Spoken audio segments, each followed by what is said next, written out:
2 Samuel chapter 17 and find your place there in verse number 27. 2 Samuel 17 finds David at perhaps the lowest point in his life.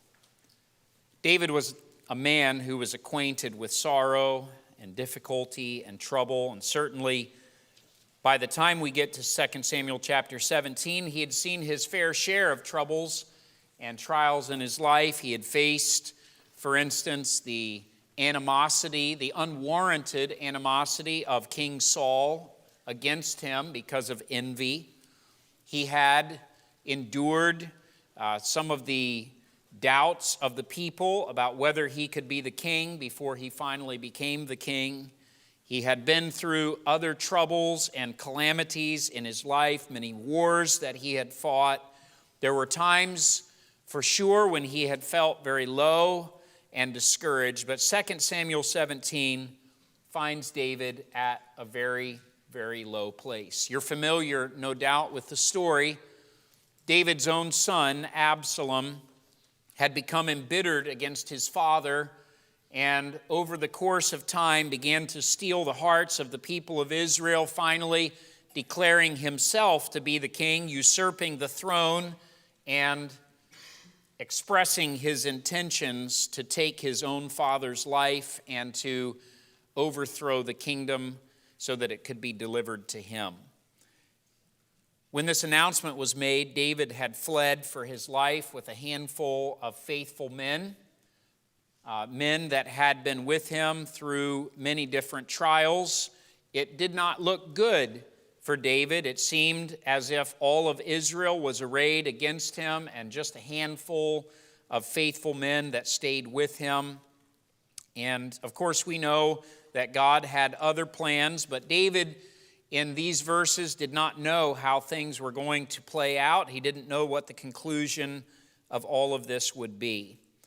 And certainly David was in great need of encouragement.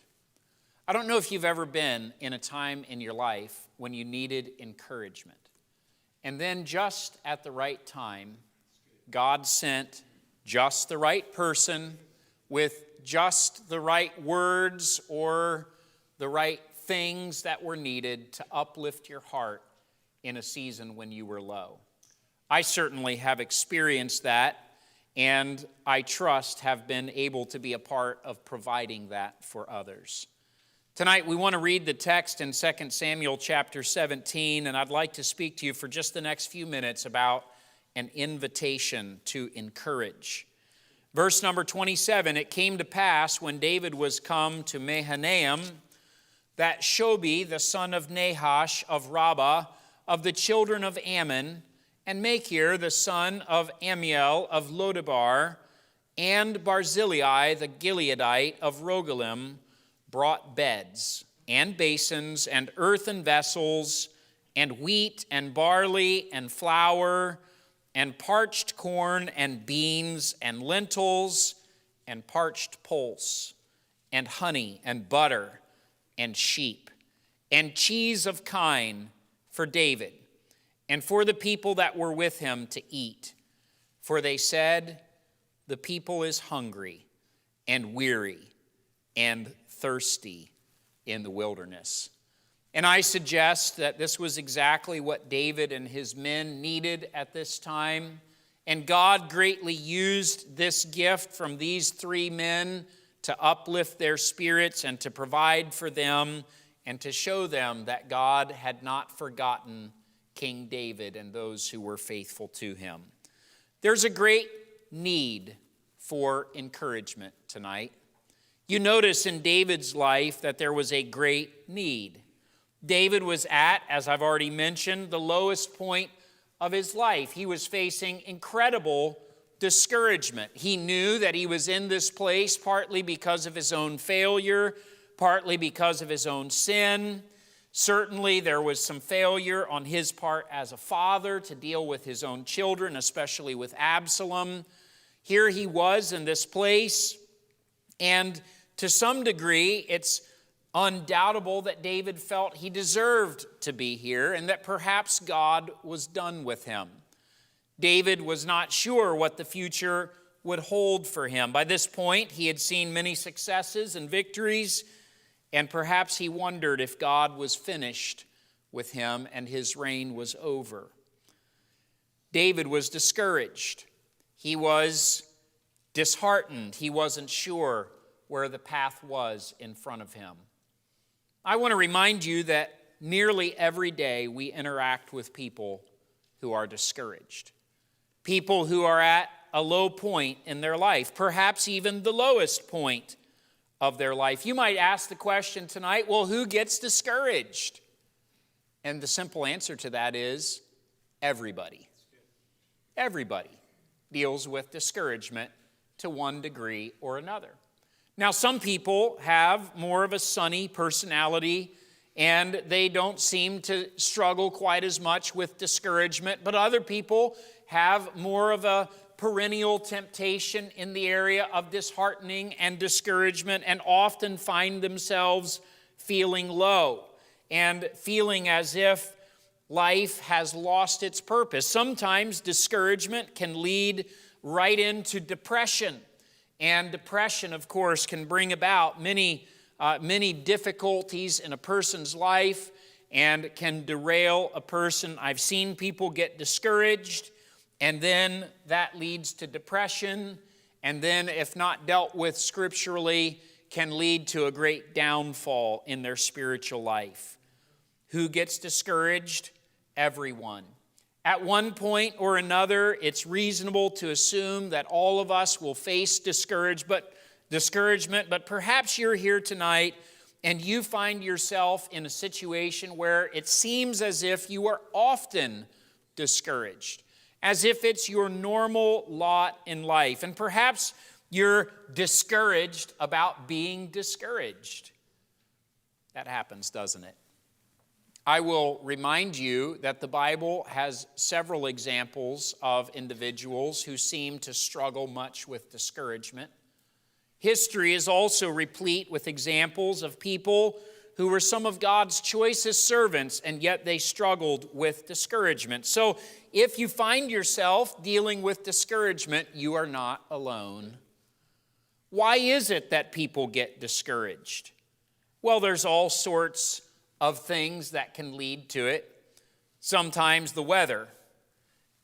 It's gray. It's a little dreary. Now, not so much today, I don't think. Maybe some of us are just in relief because the humidity broke a little bit and it cooled down. So, amen, that's nice. But if you get a series of gray days where you don't see the sun, isn't it amazing how that weighs on your spirits? Causes your mood begins to reflect the weather. Something so simple as the weather can affect the way that we feel. But deeper than that, people struggle with discouragement because of failure in their life. Sometimes as people reflect upon where they're at, they look at their position in life. Maybe they look at things that have taken place in the past and they're weighed down with a feeling of discouragement because they realize I did some things wrong in the past and I can never go back and redo those things. That is a heavy feeling, isn't it? When you realize that the past is in the past, it can never be changed. Mistakes were made and you can't go back and redo those things. And sometimes that can weigh on us. That can be something where we struggle with that sense for a long time, and we need to learn how to get encouragement from the Lord in the face of that. Or faults. People will realize faults that they have, character issues or areas where they have yielded to temptation.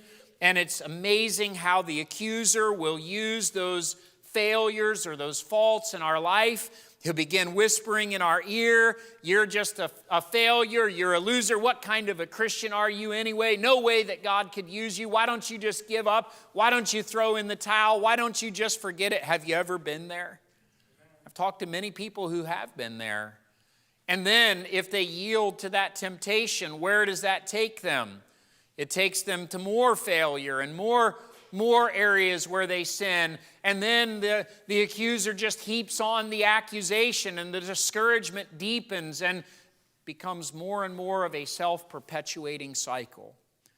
We all have failures. We all have faults in our life, and if we're not careful, we'll allow those to discourage us. Sometimes people need encouragement because they're facing stress and danger or threats in their life. Maybe it's a threat to their reputation at work, or maybe it's a danger of some sort of a thing that is in front of them, a financial peril or something like that that is weighing on them, and it seems like I just can't get beyond this. Stress is something that all of us deal with and is a normal part of living in our modern world. There's much stress that we bring upon ourselves, sadly, but some of it is just a part of living. I always like the recommendations. You need to get rid of all stress in your life. Well, that sounds nice. How am I supposed to do that? Should I quit my job, move out of my house and go to a vacation community and lay on the beach for the rest of my life? I mean, I'm not financially independent. Maybe you are and you could do that, but most of us, stress is a reality. It's not something that you can really get rid of, and that can weigh on people and cause them to be discouraged. Sometimes people have a fear of loss.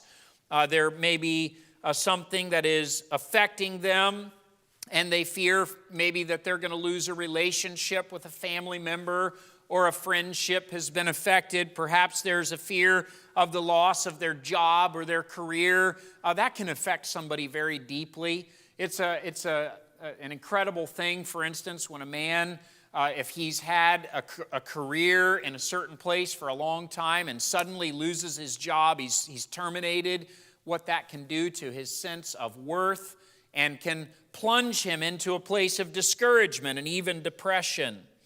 Sometimes people have lost vision for the future and they don't know where they're going or what is the purpose in living and what is God going to do with me. I just don't see much of a purpose in continuing on, and that can lead to discouragement. Sometimes people are struggling with emotional stress in their life from all kinds of different factors, and sometimes people are just physically sick and weary. And when you're physically sick and weary for a long time, it weighs on you and can become discouraging. And you start to think, is there ever going to be anything different? Am I ever going to feel better? Am I ever going to be past this? And so people struggle with discouragement. That's the need for encouragement. If you were to go around the place where you work tomorrow, there's a good chance that several people that you'll rub shoulders with tomorrow are in need of encouragement. If you just look around the auditorium tonight, or if you looked around this morning, you'd find that there's a number of people who need some encouragement. There is a need for us to be involved in encouraging others. There was a need in 2 Samuel 17 in David's life. He needed his hands to be strengthened. He needed somebody to come alongside and let him know that they cared. So there's a need for encouragement, but if we're going to be involved in encouragement, there's a preparation that is necessary. And remember, the invitation tonight is for you to be involved in encouraging others. But in order to encourage others, you have to prepare for that encouragement. And the number one preparation that you can make is learning to notice what other people are dealing with. And here's the biggest problem that we have in this area is that we are usually so focused on ourselves. We're usually so focused on our own feelings and needs and desires that we forget that there's people all around us who also have needs and desires. Many people, for instance, are wanting someone to encourage them. They're wanting someone to come alongside and make them feel better in their situation. And they're waiting for someone to do that, not realizing that most of the people around them are in the exact same boat and are hoping that someone will encourage them. And if you have 5 people, all of them hoping that someone will encourage them, looking at each other, waiting for someone to encourage them, not much progress is going to get made, is it? Preparation. Now Barzillai, and he's the one that I really want to focus on, although the other 2 men are really interesting, You can study out who they are some other time. But Barzillai was an old man. He'd been around the block a long time, and he and David evidently had some history. And this man, Barzillai, who's mentioned specifically a little bit later as the one who headed up this effort, and they brought some things. And I want you to notice that the things that they brought, beds, basins. What are basins used for? Like storing things or washing your body, your face. Earthen vessels. You could put water and oil and things like that in it. And then a bunch of food stuff. Wheat and barley and flour. Parched corn and beans. Lentils and parched pulse and honey and butter and sheep and cheese of kine. I mean, they went to Costco and they loaded up. And they brought it all to David and to his men. Why did they do this? Well, I want you to see that in order to encourage others, Barzillai realized, I'm going to have to make an investment. I'm going to need to go and purchase some supplies, and then I'm going to bring those supplies to David and his men, and I know that this is going to be an encouragement to them. Now, you'll notice what he saw about David and his men that prompted this action. And it was there in verse 29. They said, the people is hungry and weary and thirsty in the wilderness. They saw that David was displaced, that his men were with him, that they were in a strange place and didn't have many supplies because they had to leave so suddenly. And they said, the people are certainly hungry and thirsty and weary, and we can help with that. Sometimes you want to make somebody feel better. It's hard, right? Because you see someone who's discouraged. Do you ever struggle with having the right thing to say? I just want to say the right thing. And sometimes people are so afraid of saying the wrong thing that they say nothing, which isn't a help. But then you're worried, well, what if I say it the wrong way? What if I make them more discouraged than what they are? Or if you've ever tried to make somebody feel better when they were feeling low.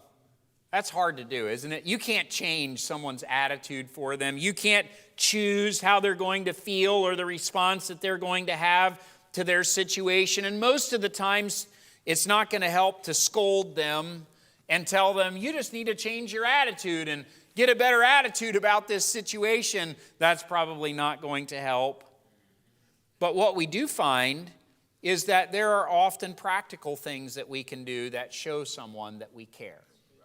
That shows someone that we're with them in whatever the situation is that they are in.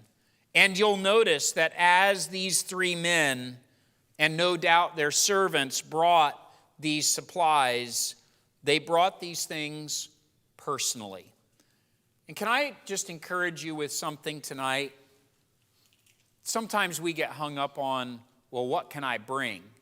And I'm not discounting that. I know these things were useful and they were needed, and it was a great encouragement to David and his men. But sometimes the greatest contribution that you can make to someone who's discouraged is simply to be there. It's simply to be with them. You don't always have to say a lot. Remember Job's friends, when they found out about what happened to him, they came and sat with him for days without saying anything. It probably would have been better if they had just not said anything at all, but they eventually started talking. But they sat quietly with him and mourned with him. Their personal presence meant something.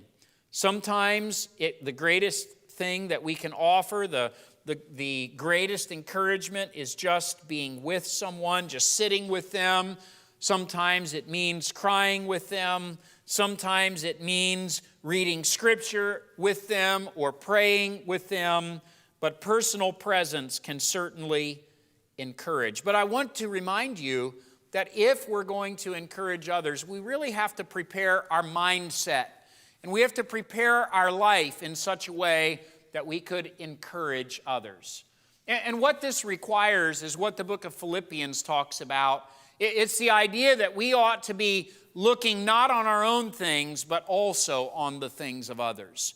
We ought to be considering others and thinking about what their needs are and what they're dealing with in their life, and how could we encourage them? How could we be a blessing to them? You know, one way, just a practical thing that I'll mention to you is right here in the assembly. And sometimes, you know, the service dismisses, and you all sit in the same place where you always sit. You're always there in the same place. And so, you know, you get done with the service, and you turn around and you say hello to the people who are always there behind you, because they always sit in the same seat too. And you see your friend across the way, and you go over and say hi to them. And you see someone else that you know, and you go talk with them a little bit. But a lot of times there's other people who aren't connected. There's people who are here. Sometimes they're looking for a church home. Sometimes they're trying to find some way to get connected. And if everybody's just kind of doing their thing and talking to the people that they know and that they're comfortable with and that they love and that makes them feel good, then there's always going to be some people that get left out. And so one of the things that you can do to prepare to encourage others is to just employ this simple thought that when the service is dismissed, you're going to look for someone that you don't know, someone that you've never talked to before. And before you go and talk to your friends and the people that you enjoy being around and spending time with, you're going to find somebody that you haven't met yet and introduce yourself and get to learn their name and ask about who they are and try to reach out to them. You'd be surprised how many people need encouragement. You'd be surprised how many people visit services because they're at a really low point in their life. And they are looking for some people who will care, some people who will love, some people who will show an interest and perhaps even pray with them and pour into their life. And so you could have some opportunity to encourage some people right here. You'll find at work, in your neighborhood, in the places that you frequent, it's the same story. There's people all around who need encouragement. Sometimes people could just use a smile and a pleasing word. It's amazing how many people walk through life ignoring everyone and just going about their business. Do you ever find yourself guilty of this? A smile is not expensive. It doesn't cost a lot of money. A gentle word of greeting and a smile can make someone else's day and can lift their spirits and encourage them. It takes some preparation, though. It takes an adjustment of your mindset to stop thinking about yourself first and foremost and go out into the world thinking about who is it that needs to be ministered to. There's a need for encouragement. There's preparation that can be made for encouragement. But you know, the thing that probably holds us back is there's some risk to being involved in encouragement. For Barzillai and his two friends, there was actually a pretty big risk for them. For them to bring these supplies and to deliver them to David and to express their support of David at this time was very risky because they didn't know how this rebellion was going to go. They didn't know who was going to win. They didn't know whether David was going to be victorious or whether Absalom was going to be victorious. And actually, there were quite a few people who were kind of splitting the fence. And they were straddling the fence and trying to look like, well, I don't want to be committed to either one because I don't know where this is all going. But Barzillai wasn't afraid to cast his lot with David. You see, he believed that David was the man of God. He believed that David was the king that God had chosen. And he said, I'll stand with David. I'm going to encourage David, even if it's dangerous for me. I'm going to identify with David. When you go out to encourage someone who's low spiritually, someone else may say, you're coddling them too much. You need to be more direct with them, and you just need to be more blunt with them. And you know, there's a place for speaking the truth to people in love, but sometimes we forget the love. Sometimes people do need to hear the plain truth presented to them, and sometimes they just need someone to come alongside and tell them, I love you, and I'm praying for you, and I'm hoping that you'll come back to the Lord. There's some risk that can be taken. There's also the risk when you go out to encourage someone that someone may not be receptive. Have you ever tried to encourage someone and all you got was grumping in return? And you were just trying to cheer them up, and they told you to get lost and leave them alone, and why are you so cheerful anyway? And why don't you just go find somebody else to cheer up? And you think, well, I think I understand why they're discouraged. You know, sometimes people are afraid of the response. They're afraid of what people will do. And frankly, sometimes people are curmudgeonly about this sort of thing. They've been discouraged and depressed for so long, they'd rather just stay there. And they don't appreciate anybody interrupting their pity party. It's a risk that you take. You don't know how people will respond. But ultimately, one of the reasons that we don't take the risk of encouragement is because, frankly, we're so focused on our own need for encouragement.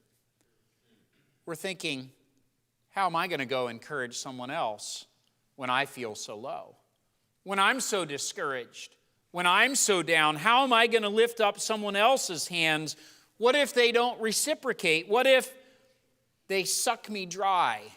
What if they take more than I can afford to give? Have you ever thought this? All right, don't admit it out loud.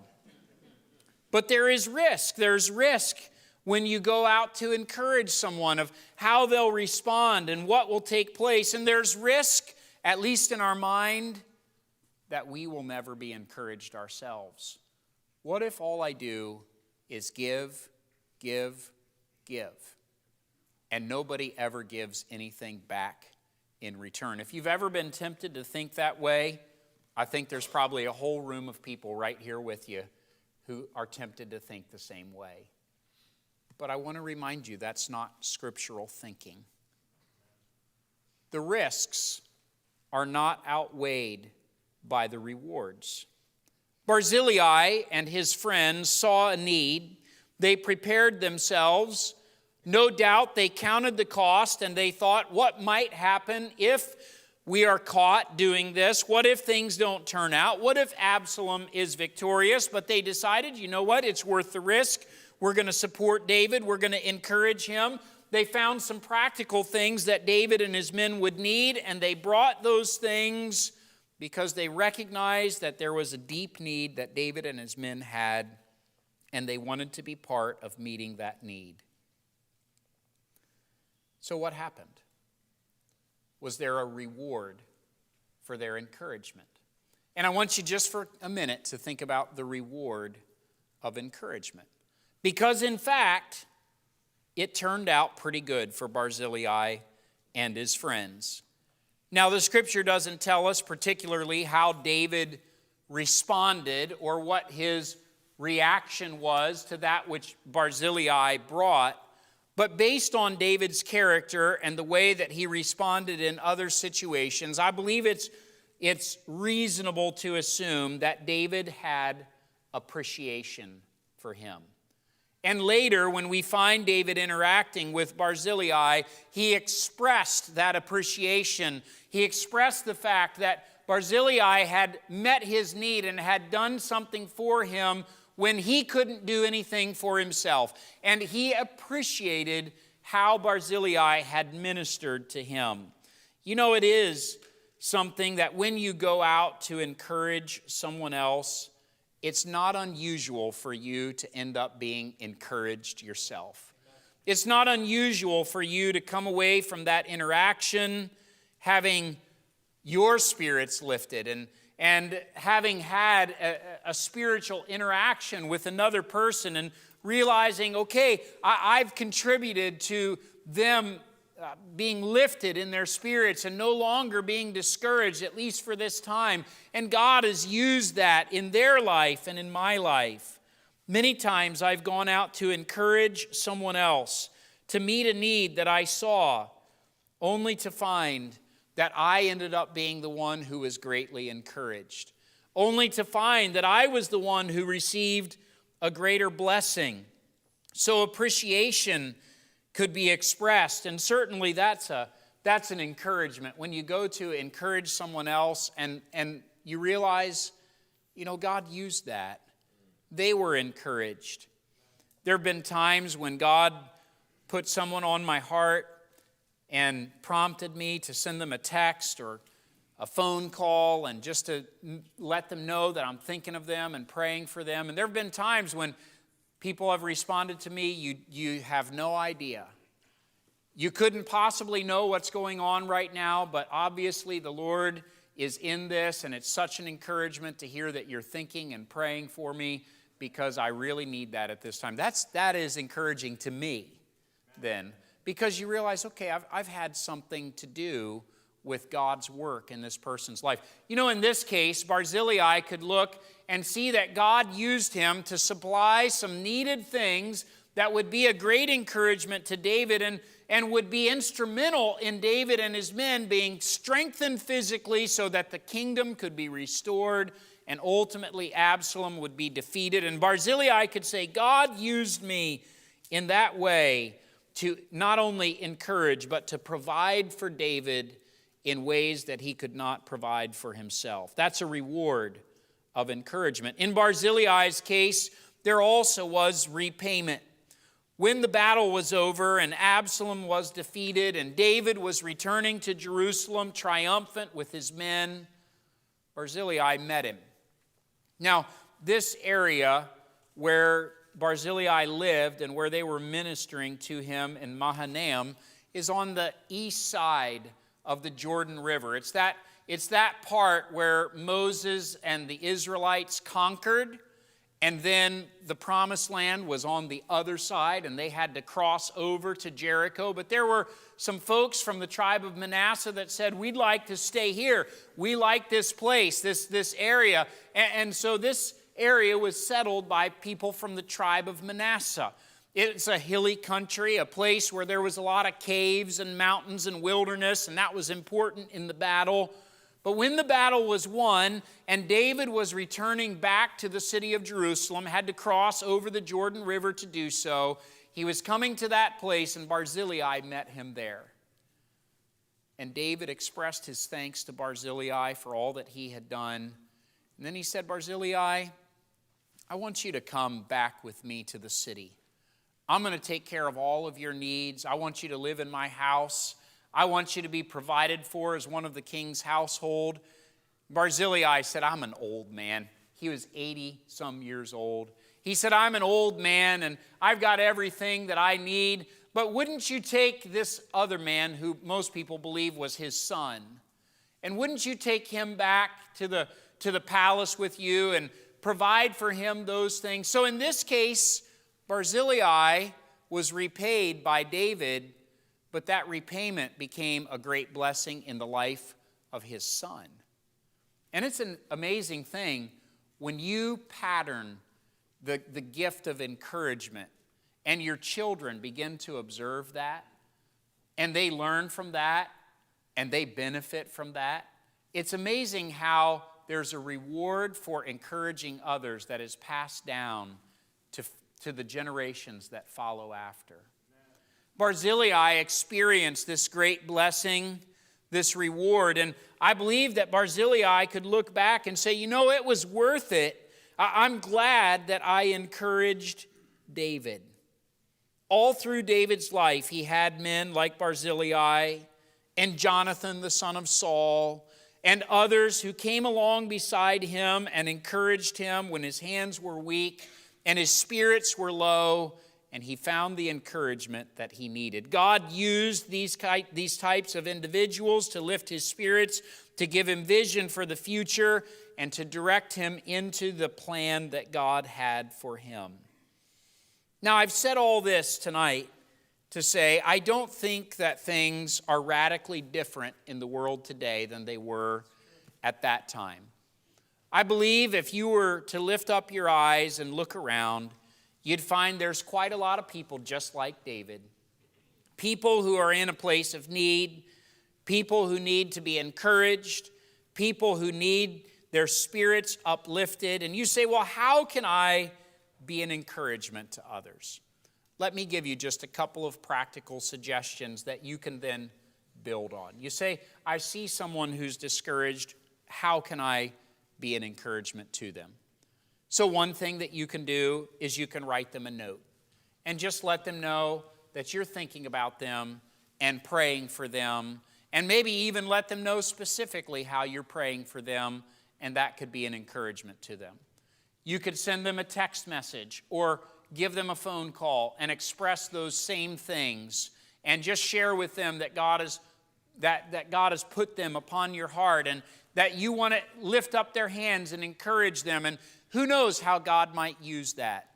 You might also find an opportunity to bring a small gift or perhaps something meaningful that's necessary, like a meal or something like that in a time of need that would be a blessing and a help to someone that God brings before your attention. You know, one thing that we often overlook is the power of prayer. And I've mentioned this before. I want to mention it again. I think it's extremely powerful when someone has a need and you're made aware of it, if you approach them and say, can I pray with you about that need right now? It's one thing to say to them, I will pray for you, and that's a good thing, and I hope that when you say that, you follow through on it and you do pray for them. It's good to say, I am praying for you, but isn't it a wonderful thing when you can put your arm around someone and say, let's pray about that right now. Let's talk to God about that need that you have in your life. You may find that there are more opportunities for encouraging others than you ever imagined. In fact, if you ask God to open your eyes and you start to notice, I think you'll be surprised how many opportunities there are to encourage others. And in the midst of it, I think you're going to find that you yourself will receive great encouragement. Again, so often we are focused on, why doesn't someone encourage me? But if you just go out to minister to others and to be an encouragement, you'll find most of the time that that will be reciprocated, and you yourself will receive encouragement through the giving of encouragement to others. Now, here's my challenge for you tonight. In this next week, I want to challenge you by God's grace and with God's help to identify 2 or 3 people that could use some encouragement. And then attach to that 2 or 3 practical ways that you could encourage. Maybe it is writing a note or sending a text message or having a word of prayer with them. Or maybe it's something very practical that you can be a help with in their life. But identify that and ask God to show you, and then commit that to the Lord and say, Lord, I want to encourage someone. Maybe you need to ask the Lord to open your eyes to the needs of someone that you've never considered before. We do have a tendency to minister to the same people over and over, to the people that come to our attention. But are there some others that have some needs? Are there some others that God has put into our life? So tonight I want to encourage you to be an encouragement to others. Maybe God would allow you to be a Barzillai to a David this week, to strengthen someone's hand in the work. Maybe God would use you to allow someone to be able to take some further steps into God's will, to be able to have their vision restored and their spirits encouraged and strengthened within them so that they can go on. So the question tonight, who would God have you to encourage? In this moment, would you bow your heads and close your eyes and just ask God to direct your attention this week to those who could use some encouragement? Ask God to show you who He wants you to encourage and how you could best encourage them. And right now, in this moment, why don't you pray for those people that God puts on your heart and allow God to direct your steps in this coming week? I'll close in prayer in just a moment.